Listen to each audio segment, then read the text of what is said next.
애니어그램 해라. 팟캐스트 내 안의 빛을 찾아라.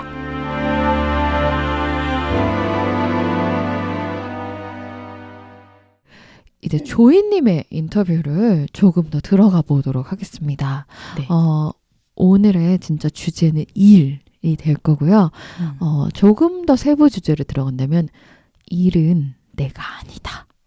라는 조이님의 깨달음에서부터 시작해 보도록 하겠습니다. 네, 우리 그 이야기 좀 더 해볼까요? 조이님, 어떻게 하다가 갑자기 일은 내가 아니다 라는 깨달음이 오셨나요? 그 구체적인 상황은 잘 기억이 안 나고요. 네. 제가 애니어그램 수업을 한 3개월 들었잖아요. 네. 그러면서 되게 좀 저를 되게 많이 돌아보게 됐던 것 같아요. 네. 내가 왜 지금 이 상태지? 뭐 이렇게. 네네. 근데 그러다가 그래서 다른 유형에 대한 설명을 들을 때도 네. 저를 비춰보기도 하고 그러다가 저도 구체적으로 왜 어느 시점에서 그 얘기가 제 안에서 나왔는지 모르겠는데 일은 내가 아닌 거 너무 당연하잖아요. 네. 근데 이제 머릿속으로 알고 있다가 네. 이게 그 머리로 아는 거랑 가슴에서 이렇게 네. 딱 느끼는 건 다르잖아요. 네. 그런데 어느 시점에선가 일은 내가 아니구나라는 그게 이제 가슴에서 나왔어요. 그 이야기가. 네. 그러면 네. 일 이꼴 네. 나로 살았을 때의 삶은 어땠나요? 이제 일단 일이라는 것에 있어서 이제 저에게 있어서 일이 어떤 의미인지 제가 한번 생각을 해봤거든요. 네. 근데 일이라는 게 꼭 이제 직업적인 일뿐만이 아니라 저한테는 그게 이제 학벌일 수도 있고 어떤 자격이기도 하고 뭐 지적 능력이기도 하고 외모나 아니면 뭐 다양한 경험이나 네. 그러니까 제가 일이라고 얘기하는 것은 그러니까 제 인생을 이렇게 구성하는 여러 그 외부적인 요소를 네. 저는 이제 넓게 일이라고 봤더라고요. 그리고 이제 제가 사실 그 표현을 좋아하진 않는데 네. 일이랑 저를 동일시하거나 네. 근데 저한테는 되게 지금 애인이 없다 보니까 네. 그러니까 일이 때로는 애인 같기도 하고 또 그 싱글인 저에게는 네. 헤라님에게 있어서 결혼이나 네. 아이같이 되게 큰 의미를 부여하고 살았더라고요. 네. 그래서 한 번이 일을 잘할 수밖에 없나 봐요. 그쵸. 일이 되게 중요하니까. 네. 네. 열심히 하게 되죠. 네. 일이 애인이었다. 슬프네요. 슬프지 않고 저는 어떻게 그럴 어쩌면 수가 좋아. 있지? 어쩌면 좋아요. 어떻게 그럴 수가 있지라는 생각이 사실 들어요. 일은 내가 아니다는 오히려 그럴 수 있지. 네. 물론 조이님이 저한테 그런 말씀을 하셨을 때는 저는 그 의미가 아니라는 건 알았어요. 네. 그러니까 모든 사람이 말하는 그런 의미는 아니라는 건 알았지만 일이 애인이었다라고 하는 순간 어떻게 그럴 수 있지? 라는 생각이 들어요. 왜냐하면 이제 조이님이랑 저랑은 일하는 상태에서 만났었으니까요. 옛날에 네. 회사에서. 네. 그때 저는 느꼈거든요. 조이님한테 일은 애인이구나. 어떡하죠? 그러면 어떻게 보면은 일을 버려야 애인을 찾으실 수 있겠어요? 버리겠습니다.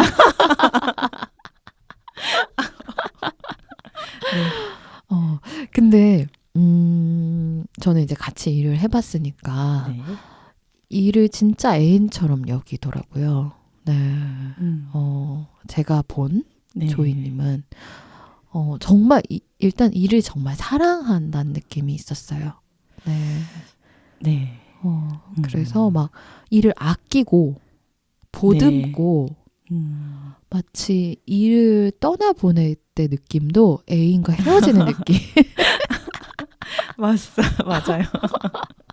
네. 그래서 저는 정말 그 20대였던 저희는 네. 저는 이렇게 생각했어요.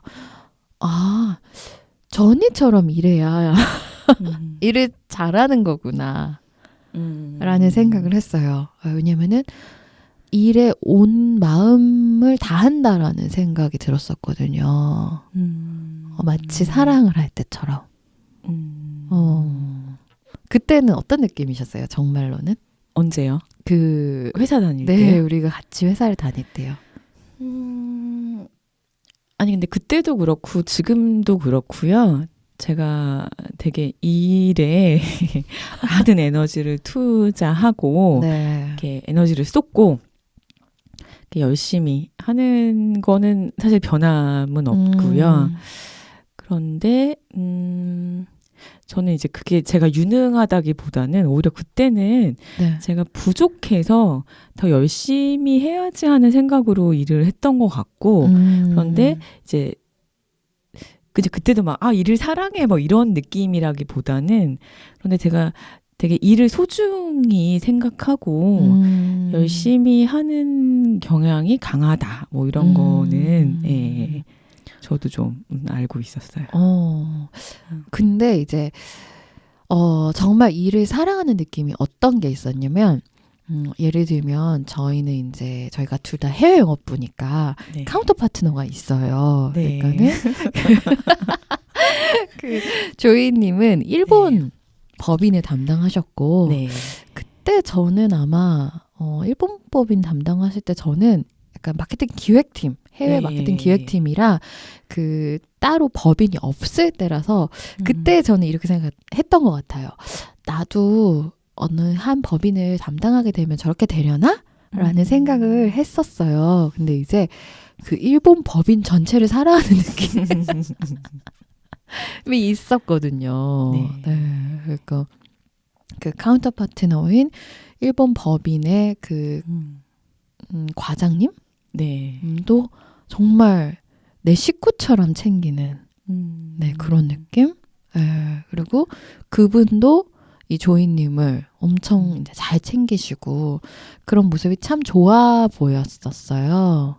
네, 근데 되게 우연찮게도 제가 일본 법인에 잠깐 담당했었거든요. 네. 그때 제가 퇴사한 이후에. 네.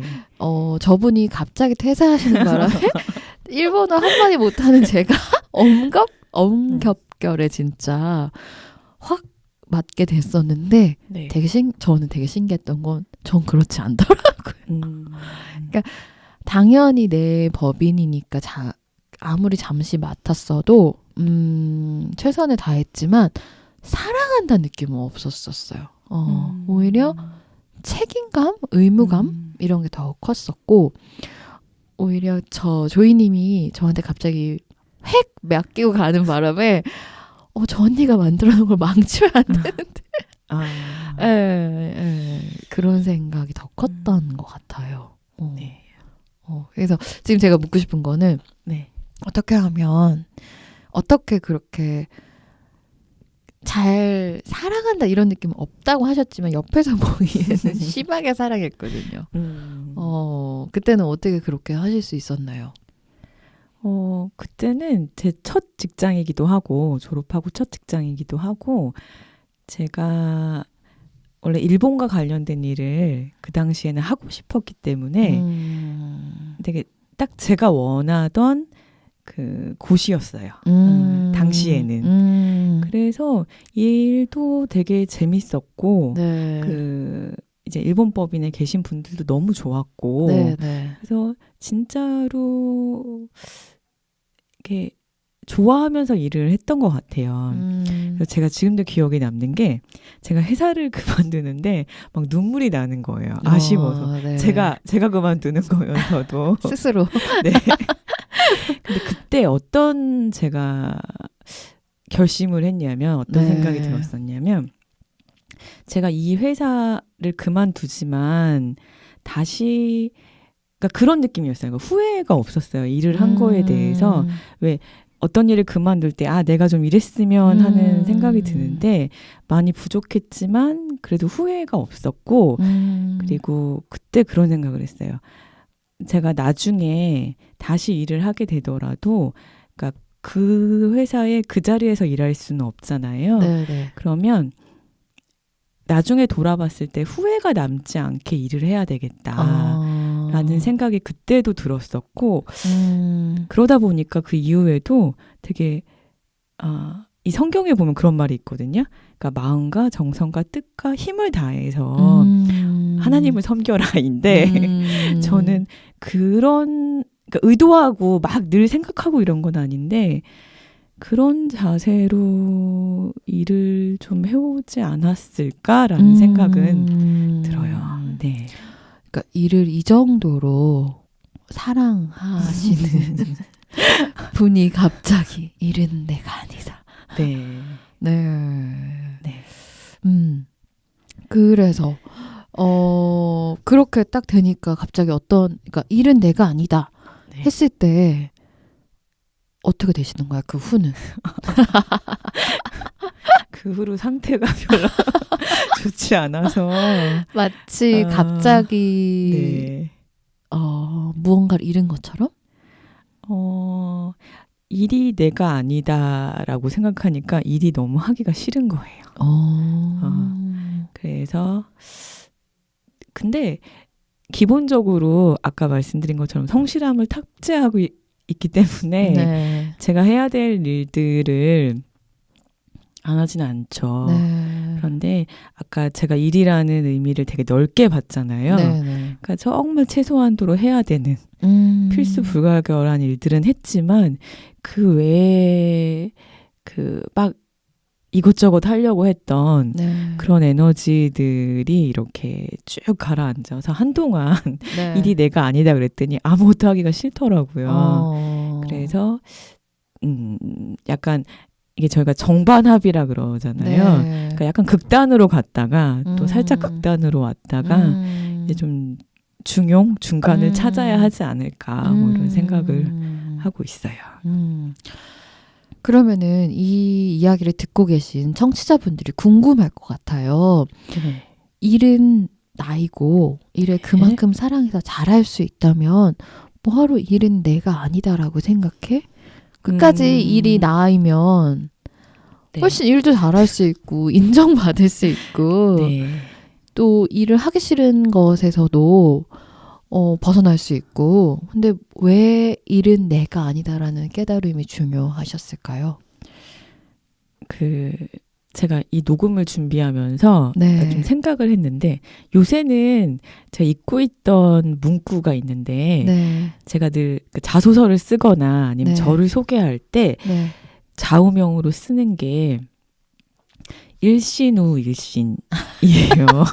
그거 제가 오늘 우리 시작할 때 그 네. 얘기했던 말인 거 되게 비슷하네요. 실패를 걱정하지 말고 부지런히 목표를 향해 노력하라. 노력한 만큼 보상받는다. 네. 그러니까 제가 네. 진짜로 제가 원하던 게 그러니까 나날이 새로워지고 어제보다 내가 더 나은. 더 나은다. 네. 그러니까 날이 갈수록 좀 발전하는 거. 네. 그게 정말 제가 추구하는 모습이었거든요. 근데 그러다 보니까 모든 게 이제 과하면 되게 부작용이 생기잖아요. 네. 이제 그렇게 살다 보니까 늘 이렇게 마음도 바쁘고 그게 계속 쉬지 못하고 달리는 듯한 느낌이 들고 네. 뭔가를 하지 않으면 불안하고 네. 이렇게 불편하기도 하고 네. 그래서 내가 지금 뭔가 발전하고 성장하는 것이 있는지 없는지 여부로 나 잘 지내, 나 못 지내 아니면 그 자존감도 네. 이렇게 그 판단 기준이 되기도 하고 네. 그렇게 사니까 너무 피곤하고 언제부턴가는 잘 안 되고 그래서 너무 좀 힘들어졌어요. 네, 그렇게 사는 게. 네. 그래서 네. 그러니까 일을 나와 동일시 했을 때 네. 이제 피곤하고 공허함도 훨씬 더 많이 올라오셨나요? 이제 일을 왜 하는지랑 네. 이런 거에 대한 어떤 근본적인 생각이나 이런 거 없이 일단 제가 늘 하는 말이 뭐냐면 나는 어떤 일이든 중간 이상은 한다. 아주 잘하는 건 없어도 네. 중간 이상은 한다고 하는데 일단 저에게 주어진 일은 아까 그런 자세로 열심히 했거든요. 네.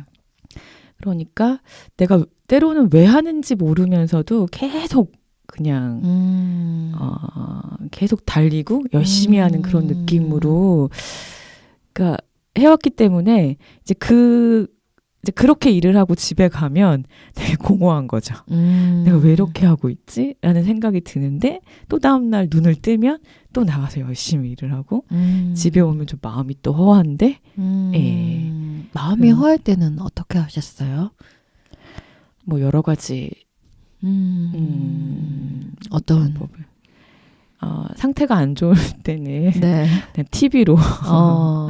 있기도 하고 네. 아니면은 뭐 잠깐씩은 내가 왜 이럴까 생각을 하기도 하고 뭐 운동을 하기도 하고 뭐 책을 보기도 하고 뭐 여러 가지 예. 그 허함을 달래려고 많은 또 액티비티를 했죠. 네. 무엇이 가장 좀 채워지던가요? 근데 저는 책을 보고 되게 많이 마음을 바꿔요. 그것도 성장 아닌가요? 그러니까요. 그런 것 같아요. 네. 네. 책으로. 네. 이래서 3번은 사람들이 싫어하는 것 같아요. 상태가 안 좋을 때 책 읽고.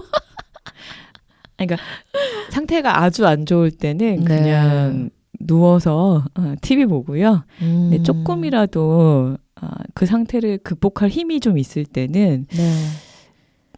책을 보고 좀 생각을 스스로는 바꿀 힘이 없다 보니까 그냥 좋은 책을 보고 이렇게 좀 힘을 받는 것 같아요. 너무 범생이. 그렇죠. 네, 진짜 너무 범생인 3번 네. 유형이십니다. 네. 열심히 노력하고 마음이 허할 때 책을 보시는. 먹어요. 먹기도 하고. 그러네요. 왜 이렇게 지금 발전과 성장에 큰 의미를 두게 되었을까라는 질문을 본인 스스로 하셨어요. 네. 네, 두려운 페이퍼에서. 네네. 네. 그거는 왜 그런 것 같으세요? 그것도 두려움인 거죠? 삶에서 발전, 성장이 없는 것에 대한 두려움.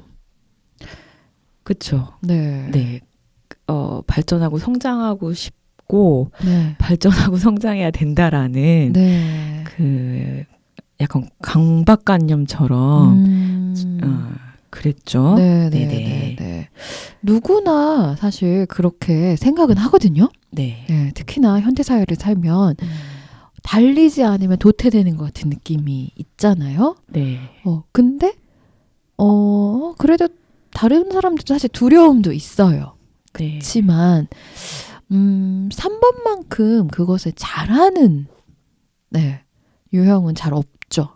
네. 그리고 우리가 뭐 2019년 새해 다짐으로 이제 성장의 어떤 다짐들을 막 하죠. 네. 그렇지만 흐지부지 되고, 그러니까 다른 유형들은 이것을 두려움으로 느끼지는 않는다는 뜻이거든요. 뭔가 네.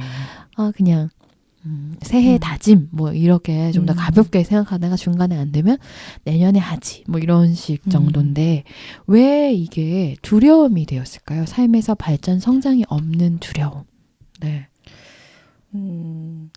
제가 왜 이렇게 발전과 성장에 집착하게 되었을까? 네. 이거를 좀 생각을 해보다 보니까 이제 성장 과정에서 좀 그러한 경향이 강화된 것 같아요. 점점. 저는 이제 국민학교 세대인데 네. 국민학교 5학년 때인가 네. 제가 이제 어린이 극단을 들어갔었어요. 네. 근데 그때는 제가 좀 연기력이 됐어요. 네, 그래서 극단은 어떻게 들어가시게 됐어요? 제가 지금은 이렇게 많이 끼를 이렇게 잊어버린 건지 모르겠는데 어렸을 때는 근데 어렸을 때도 본질적으로 이렇게 튀고 싶었나 봐요. 제가 그때는 이제 공부를 잘 못했고, 그런데 제 기억에 남는 게 뭐냐면 국민학교 때 소풍을 가서 제가 막 장기자랑을 하면 앞에 나가서 막 춤을 추는 거예요. 지금은 제가 그런 거 못하는데. 지금도 근데 그런 거 못하는데 그랬더라고요. 그리고 그러니까 막 반장도 되고 싶고 그랬던 것 같은데 공부를 그때 잘 못해서 반장 후보에 못 오르는 거예요. 그러니까 오히려 그때는 제가 막 오락부장 같이 막 앞에 나서서 이것저것 하고 막 그랬었던 것 같아요. 그래서 우연히 동네에 제가 어렸을 때 홍대에 살았었는데 그때 이제 극단이 생겼어요. 네. 그래서 원래는 제 친구 중에 예쁜 친구가 있어서 그 친구가 보러 간다고 해서 따라갔다가 저도 한번 오디션을 봤는데 연기력을 인정받고 어쨌든 입단을 해서 뭐 어린이 뮤지컬이나 아니면 TV 엑스트라 뭐 이런 걸로 TV도 나가셨어요? 엑스트라로 나가고 막 그런 어렸을 때 그런 경험이 있는데 근데 이제 그때의 상처가 저희 극단에 저랑 동갑이고 되게 체형도 비슷하고 그런데 예쁜 친구가 있었어요. 근데 늘 이렇게 비교가 되는 거예요. 그래서 언젠가는 캐스팅에서 아마 그 친구가 이미지가 더 아역으로 맞아서 됐던 건데 이제 그 친구가 되고 저는 안 되고 그러니까 그게 되게 제가 상처를 받고 결국은 이제 극단을 그만두고 스스로 그만둔 거예요? 네네. 그만두고 공부를 하기 시작했던 것 같아요. 그래서 그때는 제가 한 중간 정도 막 그렇게 됐었는데 공부를 또 하니까 이게 성적이 오르는 거예요.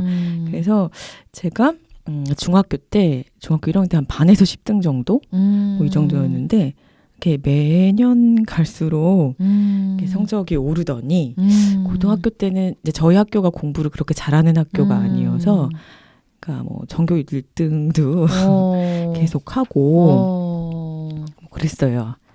그러고 이게 아마 제 인생에 발전이나 성장에 대한 집착을 강화하는 일이 됐는데 제가 이제 고등학교 3학년 때 가고 싶은 학교 왜 학과가 있잖아요. 근데 제가 어떤 타입이었냐면 내신 성적은 좋은데 수능 성적은 별로 좋지 않은 그런 타입이었어요.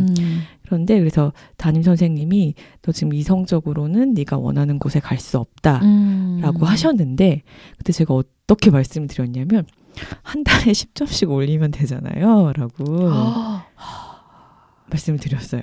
일신후 비슷하게. 근데 그때는 정말 그렇게 될 거라고 생각을 하고 제가 그래서 이제 고3 때는 매달 모의고사를 보잖아요. 그러니까 모의고사를 볼 때마다 성적이 좋아져서 재수없게 들을지도 모르겠지만 그러니까 수능 때 제 개인적으로는 그 최고점을 찍었거든요. 저는 그런 사람들이 정말 신기했거든요. 운이 좋았어요. 그런데 그리고 이제 제가 원하는 대학 학과를 갔고 근데 이게 제가 이제 그 직장 생활 하다가 로스쿨 갔잖아요. 거기 가서도 비슷한 패턴으로 보이는 거예요. 나는 계속 성장 발전한다. 그러니까 제가 법학이 전공이 아니었기 때문에 처음에 갔을 때는 한 중간 정도였거든요. 그런데 매 학기마다 학점이 올라서 등수가 오르더니 마지막 학기에는 이제 제가 또 1을 찍은 거예요. 그래서 이게 그러니까 저를 뭐 자소서나 이럴 때 소개할 때 그러니까 제가 아주 뛰어나진 않지만 저는 뭔가를 하면 이렇게 늘 노력하고 그래서 발전하고 성장하는 사람이다라는 좀 스토리를 갖게 됐고 또 그리고 거기에 늘 그래 왔으니까 자신감도 있었겠죠? 그럴 때 자신감이 꺾인 일도 있었지만 그런 이제 이미지를 갖게 되고 거기에 좀 부합해서 살려고 되게 막 의도한 건 아니지만 그렇게 살려고 되게 많이 노력을 한 것 같아요. 그렇군요. 저 같은 사람한테는 이런 사람도 되게 신기했어요. 저는 사실 아예 끼가 없는 그런 아이 중에 하나였어요. 아니잖아요. 내가 아는데. 그거는 좀 회식 때 그거 좀 다른 거고, 그러니까 아예 극단이나 뭐 네. 이런 뭐 오락부장 이런 거 생각을 못하는 그런 사람인 거죠. 근데 저도 지금은 막 남들로 의식하고 체면 차리려고 그래서 그런 거 못 하거든요. 근데 어렸을 때는 제가 그랬어요. 그러니까는 어떤 느낌이라고 해야 될까요? 제가 이 얘기를 딱 들으니까 수능을 봤을 때 뭐지? 이런 사람 있잖아요. 이렇게 해서 네. 쟤 공부 잘했었나? 이런 저는 그때 그 느낌 받았거든요. 뭐냐면 저 같은 타입들은 일단 큰 시험에 쫄아요. 그래서 제 실력을 거의 발휘를 하지 못해요. 네. 네. 그래서 저는 항상 약간 나는 큰 시험은 잘 못 친다라는 생각을 가지고 있었거든요. 네. 그래서 나는 담이 약하다. 뭐 이런 생각도 했었고, 왜 고시 준비하는 친구들이 있었을 때도 네. 제가 딱 그랬거든요. 나는 고시는 할 수 없어. 왜냐면 나는 늘 큰 시험을 망치거든. 이렇게 얘기했거든요. 근데 딱 이런 이제 왜 보면은 계속 성적이 오르는 친구도 있잖아요. 저는 항상 모든 그 모의고사에 첫 시험이 가장 성적이 좋았어요. 그래서 어떻게 저런 사람들은 큰 시험에서 그 힘을 발휘할까 궁금했었거든요. 운이 좋았죠. 왜 이러십니까? 실제 실력보다 운이 많이 작용한 것 같아요. 그래서 이런 거구나. 지금 얘기를 들으면서 그러니까 목표를 세우고 그것을 그냥 정진하는 느낌. 심지어 수능조차 목표. 그땐 그랬어요. 그런데 살면서 이제 그런 것들이 많이 꺾이는 경험들도 있었죠. 그래서 지나고 보니까 될 건 되고 또 안 될 건 안 되는구나. 네. 그런 그것도. 아무튼 그래서 이 성장 발전에 굉장히 딱 이렇게 목표를 두고 그런 삶의 그 방향성으로 가는 그것이 되게 3번이 삶의 지향점으로 가지는구나 라는 생각이 들어요. 그러니까 조이님이. 네. 그래서 그러니까는 우리가 같은 회사를 다녔다가 제가 이 애니어그램 같은 일을 하는 것도 굉장히 그 조이님이 놀라셨어요. 맞아요. 근데 저는 어떤 느낌이었냐면은 저 언니는 늘 뭔가 정진 발전하는구나. 네.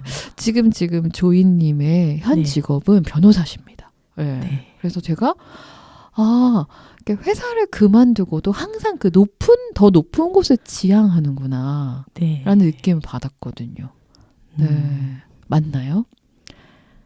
막 꼭 높은 곳을 지향했다기보다는 그때는 제가 이렇게 회사도 너무 좋았는데 뭔가 마음과 정성과 뜻과 힘을 다해서 이렇게 내가 일을 하는 것의 결과에 대해서 조금 허무했던 것 같아요. 그러니까 막 제가 그렇게 열심히 해가지고 수출을 많이 늘리고 이게 좀 그것보다는 뭔가 조금 더 좀 의미 있고 가치 있는 일을 하고 싶다라는 생각에서 이렇게 직업을 바꾸게 됐던 것 같아요.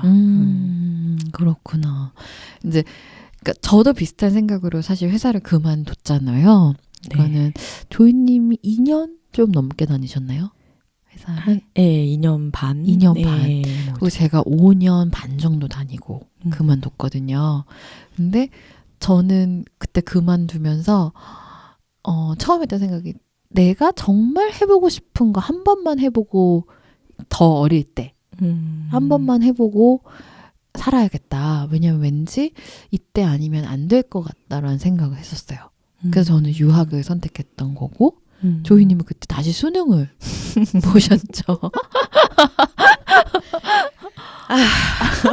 그건 혹시 내가 진짜 잘하는 거는 공부라는 생각이 있어서인가요? 아니요. 근데 그때는 저는 저의 그 시기를 네네. 무모한 도전이었다라고 지금은 다시 하라 그러면 못할 것 같은 그런 시간이 20대 후반의 시간이었는데 이제 조금 더 의미 있고 가치 있는 일을 하고 싶다. 그다음에 그 회사를 다니다 보니까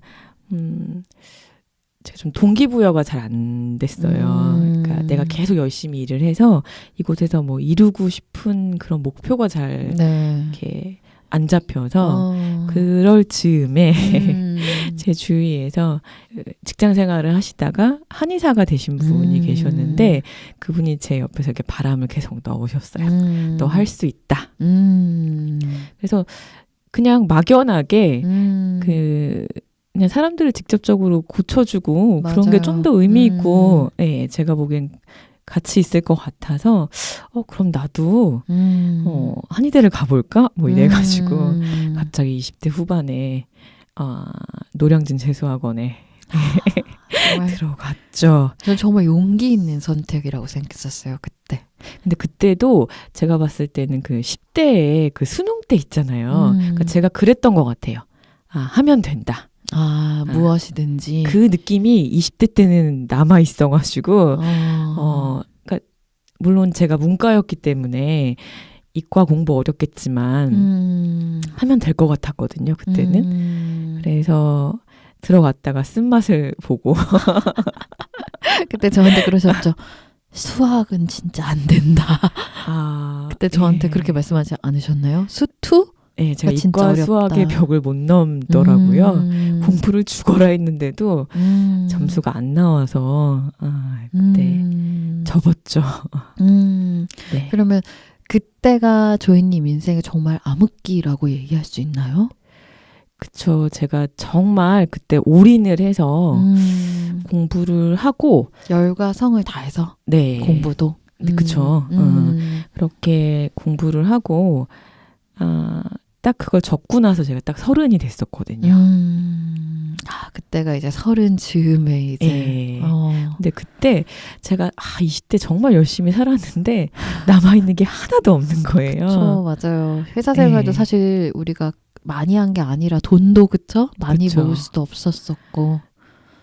돈도 없고 꿈도 없고 일도 없고 하고 싶은 것도 없고 뭐 어떻게 살아야 되나 싶기도 하고 그때 막 공부한다고 막 살은 막 찌고 이러면서 그때 처음으로 약간 이렇게 대인기피증이 뭔지 알겠더라고요. 왜냐하면 제가 되게 빵 이렇게 차고 회사를 나와서 네. 되게 사람들이 궁금해했어요. 얘가 어떻게 될까. 맞아요. 근데 할 말이 없는 거예요. 그래서 그때 조금 힘든 시간을 거쳤고 그때 내 노력한다고 해서 다 되는 게 아니구나. 그런 게 좀 꺾이긴 꺾였었죠. 그때. 그때. 예. 그러다가 어떻게 갑자기 다시 어떻게 다시 재기하셨어요?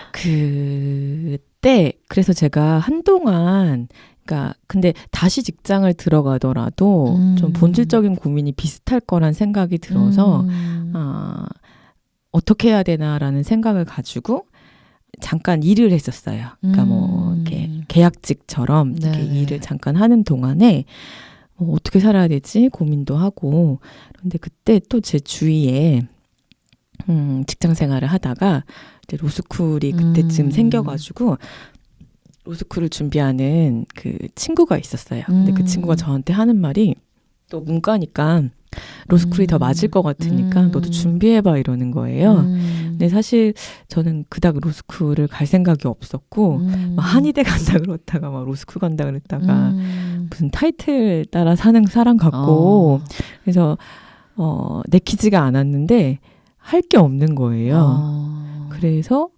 원서를 내고 면접을 보고 했는데 붙었어요.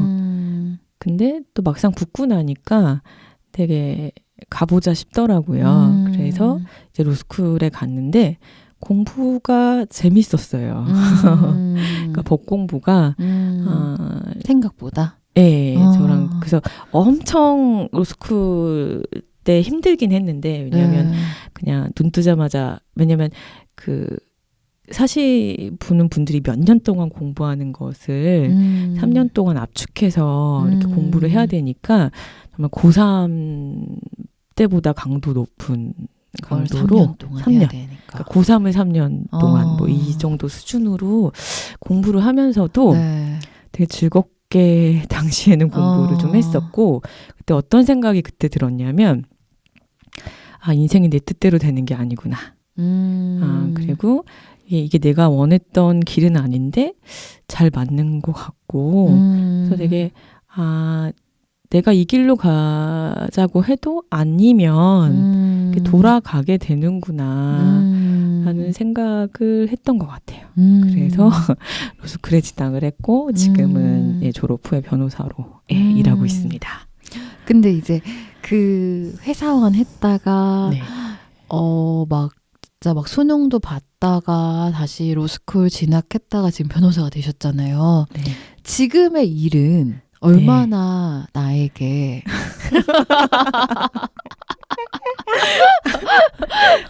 네. 얼마나 나에게 만족감을 주고 있나요?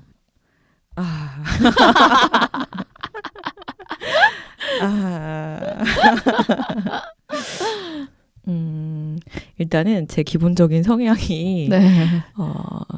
주어진 일에 이제 최선을 다하다 보니까 네.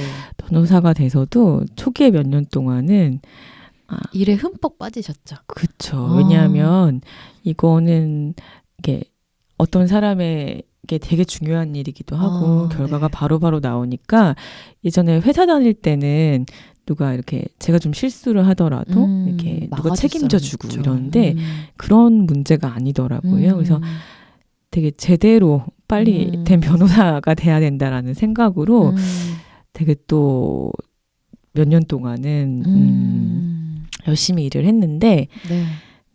또 그러다 보니까 내가 진짜 원하는 게 뭔지는 모르겠지만 일단 주어진 일에 되게 열심히 해왔는데 이게 저희 일이 이게 승소 패소 이렇게 결과가 바로바로 나오잖아요. 네. 그러니까 어느 순간부터는 되게 좀 결과에 대해서 많이 걱정하고 염려하고 이게 원하는 대로 결과가 안 나오면 어떡하지라는 생각이 많아서 지금은 약간 한동안 무거운 마음으로 좀 일을 해왔던 것 같아요. 무거운 마음으로. 네. 아까 일을 진짜 사랑하고 일과 네. 결혼했다. 일이 아니에요. 애인이다. 저 일과 결혼하지 않았어요. 제대로 저는 일과 결혼하지 않았습니다. 아니 그런 생각을 가지고 아니에요. 절대 아니에요. 아니 그 초반에 일할 때는 또 그런 마음으로 일을 하셨을 거잖아요. 네. 그랬을 때도 공허한 마음은 있나요? 네. 정말 내가 원하는 일을 하고 있음에도 네, 지금도 네. 열심히 하지만 네. 내가 왜 열심히 하고 있지라는 생각이 들거나 모르겠어요. 공허함은 느껴져요. 그래서 이제 이 일은 내가 아니다라는 네, 그러니까 일에 흠뻑 빠져서 일을 하시고 네. 또 일 아니면 그러니까 제가 생각하는 조이님은 늘 바쁜 사람이었어요. 네. 네. 지금도 되게 바쁘시잖아요, 그렇죠? 마음이 바쁘죠. 마음이 바빠요. 네. 근데 이제 정말 40대에 딱 들어서면서 네. 어떤 마음이 드시나요? 일은 내가 아니다라고 선언을 하셨는데.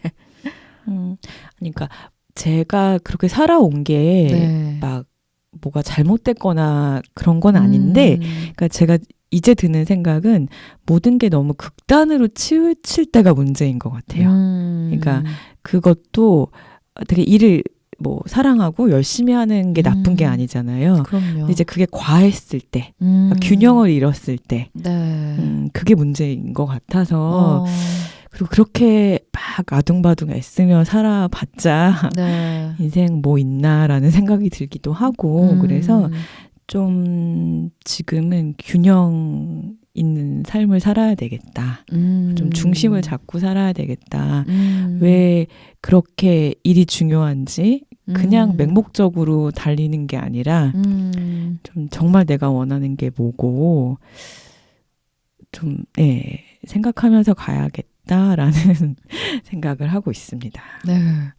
그렇다면 진짜 원하는 건 어떤 것일까요? 조이님이.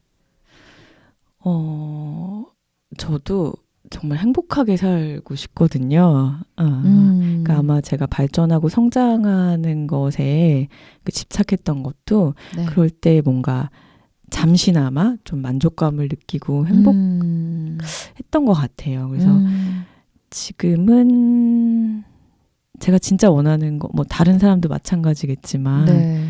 그쵸? 행복하게 사는 거겠죠. 근데 이제 여기서 이렇게 질문할 수 있을 것 같아요. 늘 성장하고 발전하는 삶에서 행복을 찾으셨던 거잖아요. 잠깐. 네. 그게 근데, 됐을 때. 그리고 지금 삶의 여정을 보면 굉장히 이루신 게 많아요. 아니요. 별거 없는데요. 별거 없습니다. 네. 근데 그런 삶에서 찾는 행복감 말고 다른 행복감을 찾고 싶다라고 지금 생각하시는 거잖아요. 네. 근데 굉장히 어렵겠다는 생각이 들거든요. 왜냐하면 이때까지 삶의 여정하고 다르게 살아보고 싶은 거잖아요. 그쵸. 네. 근데 그러니까 제가 무슨 생각이 드냐면 네. 아까 극단적으로 네. 막 일 중독처럼 살다가 네. 일인 내가 아니다 그러고 일을 막 또 약간 놓았다가. 게으르게 해봤잖아요. 네. 근데 일을 안 한다고 하거나 게으르게 한다고 해서 제가 행복하진 않더라고요. 그러니까 저는 기본적으로 일을 하는 걸 좋아하고 뭐 뭔가 배우고 뭐 발전하고 성장하는 걸 좋아하는데 네. 그러니까 이게 너무 과하지 않게 하는 거랑 아까도 말했듯이 중도에서 네. 그러니까 좀 바른 마음을 가지고 그걸 한다면 네. 더 행복하지 않을까? 뭐 이런 생각은 들어요. 그러니까 내가 지금 행복하기 위해서 지금까지 살아왔던 것을 전부 다 다르게 살아야 된다라는 거랑은 좀 다른 것 같아요. 좀 더 구체화해보면요.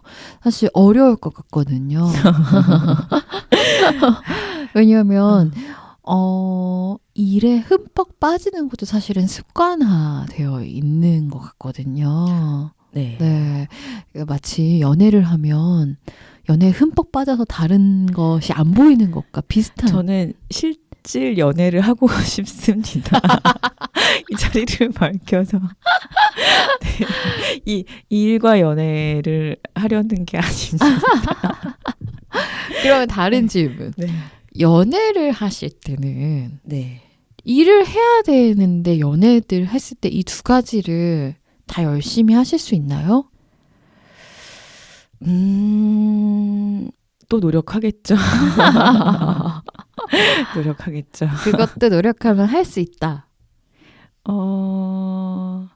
그런데 제가 지금 연애를 쉰 지 좀 오래돼가지고 해봐야 알 것 같습니다. 지금은 또 어떨지는. 과거에는요? 어땠어요? 과거에는 조금 일에 더 중심을 둘 때도 있었던 것 같아요. 연애를 해도. 그럴 때도 있었던 것 같아요. 그렇군요. 조이님이 두려움에 대해서 이제 3가지 두려움에 대해서 얘기해 주셨는데, 네. 그러니까 삶에서 발전 성장이 없는 것에 대한 이 첫 번째 두려움 우리가 되게 얘기를 많이 했고, 네. 두 번째 두려움은 내 인생은 내 노력 여하에 따라서 달라질 것 같다. 근데 이것도 우리의 이야기 속에서 많이 묻어나요. 네. 세 번째 두려움 네. 한번 얘기해 볼게요. 세 번째 두려움은 내가 보여지고 싶은 모습으로 남들에게 보여지지 못하는 네. 것이 굉장히 두렵다. 네. 네. 근데 이게 우리가 생각하는 어떤 이미지를 쓴다 하고는 좀 다른 의미로 조이님이 말씀해 주셨어요. 그래서 어떤 의미일까요? 이게 내가 보여지고 싶은 모습으로 남들에게 보여지지 못하는 것. 그러니까 지금까지 얘기해온 것처럼 네. 제가 나는 좀 이랬으면 좋겠어라는 네. 그 자상이라고 할까요? 이게 네. 너무 강했던 것 같아요. 네. 그래서 조금 지금 같으면은 제가 미혼이지만 네. 지금 혼자서도 이렇게 삶을 잘 살고 있고 네. 이렇게 남들에게 제가 되게 유능하고 또 자기 관리도 잘하고 이렇게 좀 나이가 갈수록 이렇게 성숙하게 보이고 싶거든요. 네. 그런데 이게 잘 안 될 때도 많고 네. 내가 그러지 못하다라고 스스로 생각을 하니까 되게 숨고 싶을 때도 있고 그렇더라고요. 그래서 그러니까 남들이 나를 어떻게 볼까도 두렵지만 그러니까 나는 이렇게 보이고 싶은데 내가 사실 그렇지 않아라는 게 저는 되게 두렵더라고요. 그러니까 저희가 다른 이제 조이님과 다른 네. 사람들이 볼 때는 3번 유형이 그러니까 우리가 네. 3번에 대한 편견이지요. 네. 네. 3번 유형에 대해서 생각하는 것들이 어떤 이미지를 만들고 그 이미지를 어필하려고 한다라고 생각을 하는데 실제로는 남들한테 초점이 맞춰져 있는 게 아니라 나한테 더 초점이 맞춰져 있는 것 같아요. 네. 예를 들면 내가 성장 발전하는 모습에 방점이 찍혀 있어서 그것을 이루지 못하는 모습을 남들이 보게 될까 봐 신경이 쓰이는 거지 남들이 원하는 모습에 나를 맞춰가는 건 아니다라는 뜻으로 제가 받아들였거든요. 맞나요? 네. 그거는 왜 그럴까요? 왜 그럴까요? 알면 좀 알려주세요. 왜 그럴까요? 정말 한번 생각해 보세요. 지금. 그러니까 제가 아까 그랬잖아요. 제가 예전에 거울을 보면 내가 낯설었다고. 네. 그러니까 있는 그대로 저를 좀 수용하고 네. 받아들이고 그렇게 살지 못했던 것 같아요. 늘 아까 말했던 것처럼 나는 이랬으면 좋겠어가 너무 강하니까. 근데 사실은 그러니까 내가 생각하는 것과 실제 나는 되게 다르거든요. 네. 그러니까 거기서 오는 괴리감? 뭐 불만족도 있고 그다음에 그런 게 보여지고 싶지 않은데 그렇게 남들이 나를 그렇게 볼까 봐 그게 두렵기도 하고 네.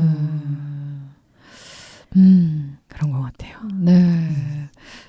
그러면은 바로 다시 치고 올라오는 두려움이 날 더 성장시켜야겠단가요? 그 모습을 만들기 위해서? 그쵸. 노력해보자. 이렇게 노력해보자. 돼보자. 막 이렇게 돼보자. 살아왔던 거죠. 만약에 네. 이제 애니어그램을 네. 공부하셨으니까 다시 본질적인 3번의 본질의 모습을 찾아보자로 돌아간다면 아무것도 하지 않아도 있는 그대로 괜찮아가 될 수 있을까요? 이제는 좀 제가 저를 그렇게 생각하고 바라보려고 노력하고 있어요.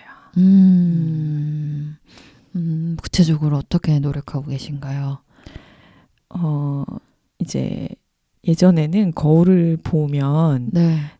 뭐 늘 그런 건 아닌데요. 거울을 보고 그러니까 저를 좀 오래 보거나 보고 좀 익숙해지기도 했고 그다음에 저에게 좀 좋은 말을 너 괜찮다고 사실은 제 아까 그 기준에 따르면 지금의 모습은 네. 되게 만족스럽지 못한데 네. 근데 뭐 괜찮다고 지금도 괜찮다고 충분히 지금도 그러니까 사랑스럽고 그러니까 괜찮다고 하고 글쎄요. 그러니까 내가 이렇게 해야 돼라는 걸 못했을 때도 예전에는 그러면 스스로를 되게 막 질책하고 막 이랬는데 그냥 좀 다독이기도 하고 네. 그냥 그 자체로 받아들이기도 하고 내가 이랬구나 그냥 이러고 넘어가기도 하고 좀 나름의 방법으로 예. 네. 그렇게 해주시고 있나요, 지금? 네. 또 그것도 너무 열심히 하시는 건 아닌가요? 누가 그러더라고요. 그것도 내가 막 이제 나 막 내려놓으려고 해. 나 이제 네. 바뀌려고 해. 그랬더니 너무 열심히 하지 마. 그래서 내가 또 모두 열심히 하고 있나? 뭐 이런 생각이 든 적은 있었는데요. 네네. 뭐든지 이젠 좀 적당히 그렇게 하자 생각하고 있어요. 조이님은 이제 스스로 잘 모르신다고 자꾸 하시는데 실제로 조이님은 정말 가만히 있어도 튀는 분이에요. 진짜요? 네, 그렇습니다. 글쎄요. 그거를 본인만 잘 모르세요. 되게 평범하게 생겨가지고 글쎄요. 그래서 더 신기한 분이에요. 제가요? 네. 왜냐면 외모적으로도 튀는 인상은 아니고 네. 하고 이렇게 뭐 복장 네. 내지는 모든 게 굉장히 평범한데 인상에 남는 사람이거든요. 네. 그래서 아마 우리 5번 유형할 때 출연하셨던 모가님이 네. 그때 아마 모가님 방송에도 그렇게 얘기하셨는데 우리 마카롱을 사오실 때 그 빛깔로 표현하고 싶었다 하시면서 아마 조이님한테 뭐라고 에메랄드빛이라고 하셨던 것 같아요. 은은하지만 튀는 느낌. 저는 그래서 되게 그때 그 이야기를 들었을 때 3번한테 에메랄드빛을 주는 거는 되게 어울린다라는 생각이 들었었거든요. 굉장히 은은한데 튀는 느낌. 네. 네. 그래서 좀 생각을 해보시면서 나는 가만히 있어도 빛나는 사람이야 라고 생각해 보시면 어떨까. 네, 무엇을 하지 않아도. 왜냐면 내려놓는 것도 너무 열심히 할 수 있는 스타일이기 때문에. 네. 네. 그렇게 알겠습니다. 생각해 보시면 어떨까라는 생각이 들었습니다. 네. 우리가 오늘 조이님하고 많은 이야기를 나누었는데요. 혹시 이 조이님이 이야기 속에서 더 하시고 싶은 이야기가 있나요? 아니요. 괜찮습니다. 네. 네. 사실은 저희가 어제 녹음을 2번 유형 녹음을 했어요. 네. 그러면서 제가 3번 유형 녹음이 내일이다. 그런데 저랑 게스트 이렇게 둘만 녹음을 한다고 했더니 저희 패널이신 홍차님이 3번 유형의 그 반짝반짝하는 본질 이야기를 할 게 있는데 라면서 급하게 보내주셨어요. 저한테. 그래서 제가 이 이야기를 읽어드리고 이것을 반짝반짝 너의 빛 코너에 쓰려고 해요. 네. 그래서 바로 이렇게 반짝반짝 너의 빛 이야기로 넘어가 보도록 하겠습니다.